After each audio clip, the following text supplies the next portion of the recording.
Good morning, happy Monday. This is Ryan with Coffee and Resales, where I sell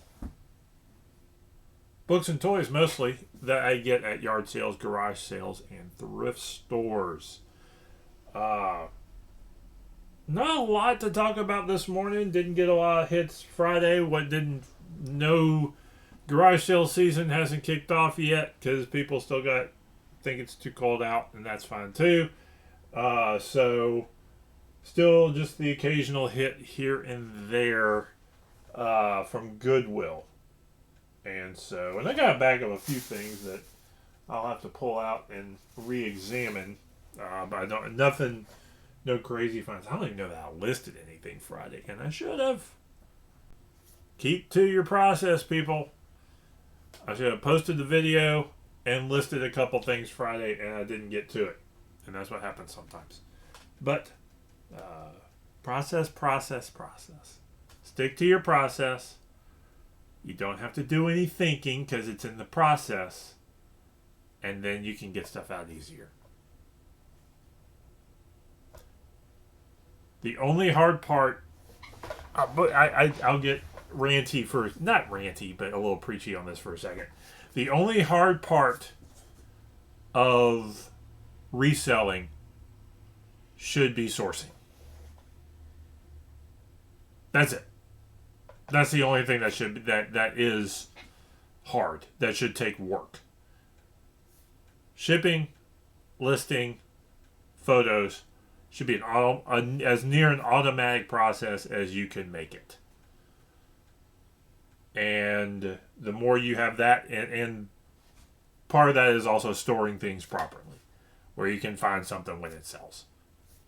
That should be an automatic process that you've made easy on yourself. So all you gotta do is bing, bang, boom.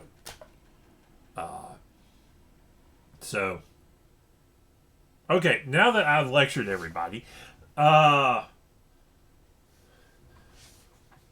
let's jump into what I sold and then what I found, and then we all gotta get back to work.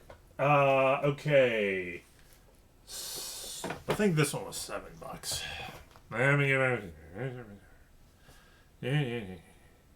I'm also. Let's see. Yep, this is $8.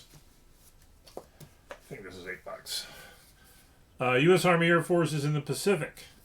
I got this. There was a handful of similar genre books that popped up for sale at my local Goodwill. These are about half and half as to whether or not they are individual, like get $10 or more per book, or if you lot them up. They're always worth grabbing at $1 a piece or less, and they're worth at least lotting up at $3 a book. And actually all these sold.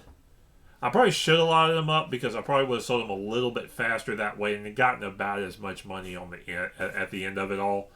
But I had 4 or 5 books and they all sold within a year. I think is about how long that one took. So, $8 for that. Shout out to my boy, small time bookseller, for kind of turning me on to pay more attention to those and look them up and see if they're any good. So, man knows what he's doing. So, and he's going to do better because he's retiring and able to put more money into this, more time into this, and he's going to do a pretty good job of this. So, next up is book bundle, Babysitter's Club, $14 for these 4. So these are the graphic novel, Babysitter's Club graphic novels. These are heating up right now a little bit. This is about the 4th or 5th lot that I've sold of these in the past year. I grabbed them and as long as the pages aren't falling out, I've sold them too. So, really good find on that. One of those I don't have to think about anymore when I snag them. And finally, this is one I thought was going to go for a lot more, and it didn't, but that's the way it works out sometimes. The Abdication of King Edward VIII. A vivid day-by-day record of the crisis as seen by an insider by Lord Beaverbrook. History sometimes sells. It does, but a lot of times it can be a long tail. I've had this book probably almost a year. I thought this was going to go in the 50s originally. I think there was a comp in that range at one point, but I put it up and it kept pulling it down, pulling it down, and finally it sold for 15. So it is a little bit of a rare book, I think, particularly in the States. So I was thinking it was going to go for a little more, and it didn't, but that's fine. And that's the way that shakes out. And you just heard a ding from my Facebook, because I'm in a Facebook group. I think this is like Marketplace. And I have a cash deal, because I'm selling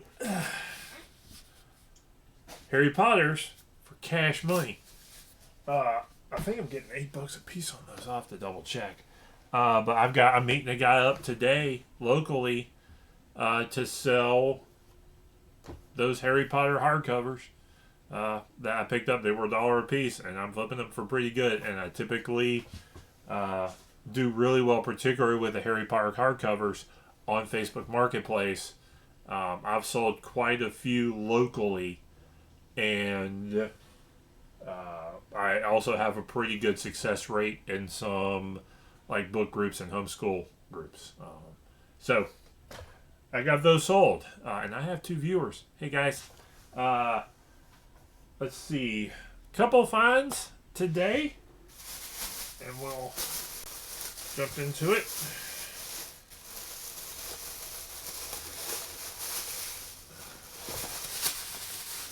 Okay. Let's go. A few books that are worth lotting up. Little Town on the Prairie, Laura Ingalls Wilder. These books worth lotting up, and particularly in some of the groups I'm in, is to get the Little House on the Prairie books, lot them up in resale. There are a couple of them, Little House on the Prairie and Farmer Boy, that are used by homeschool groups. By homeschoolers, because there's some specific material that goes along with them, and they're part of the curriculum. So I'm not saying they sell for a lot, but there's if you kind of know where to put them out there, you can move particularly those two books sometimes. Little House on the Prairie and Farmer Boy. But they're also worth getting all of them if they're in decent shape and lining them up. Who was, what was, where was, how was, books. These lot up okay. So those are neat to grab. Lot them up, sell them about $2 a piece. Sometimes I can move them also again on groups. R.L. Stine, Fear Street books. Minimum lot up $3 a piece, give or take. I've got, I think, 3 or 4 here, and this is going to be a good one to finally throw it in and put them up. Some of these are rarer, and I didn't look this one up yet. I just grabbed it because I knew to do it.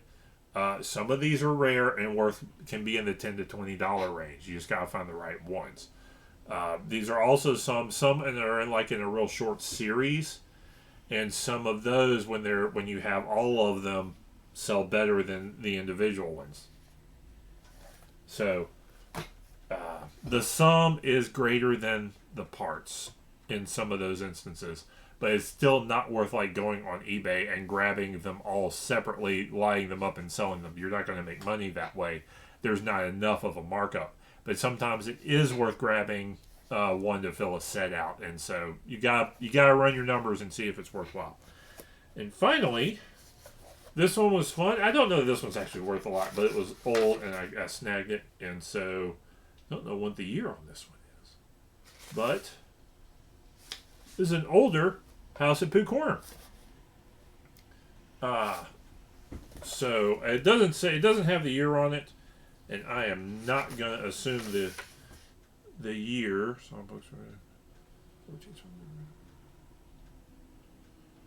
So this is like a reprint. So, but I snagged it. I think it'll be a good one to go with. So let's see how my sale is going.